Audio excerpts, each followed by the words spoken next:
नमस्कार, मी संदीप मुरमुरे आणि ही माझी पत्नी अश्विनी मुरमुरे.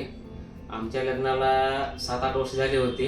आम्हाला लेकरू बाळ वगैरे काही नव्हतं आणि प्रॉब्लेम असा होता की पहिल्यापासून हिचा थोडा गर्भपिशवीचा प्रॉब्लेम असल्यामुळे आणि हिचं पण लग्नाच्या अगोदर एक ऑपरेशन झालं होतं ओपनमध्ये आणि नंतर आम्ही नांदेडमध्ये दवाखाना केला. तिथं पण राहिलं होतं, पण ते इकोटॉपिक प्रेग्नन्सी असल्यामुळे तिथं पण ओपनली म्हणजे ॲक्च्युली कसं आम्हाला जे पाहिजे होतं बाळासाठी आम्ही जे प्रयत्न करतो, पण त्याच्यामध्ये आमचा अडथळा येत होता फक्त कोणता ते ऑपरेशनचा. आणि नंतर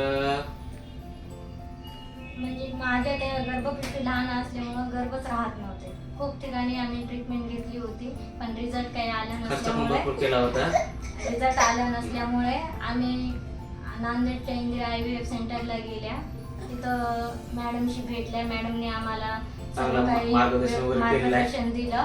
मग त्यानुसार आम्ही ट्रीटमेंट सुरुवात केली. आम्हाला रिझल्ट खूप चांगला आला. तर आम्हाला औरंगाबादच्या सरांनी आणि नांदेडच्या मॅडमने खूप सपोर्ट केला आणि इथलं ट्रीटमेंट सर्वांनी घ्यावे. खूप चांगला रिझल्ट आहे इंदिरा IVF.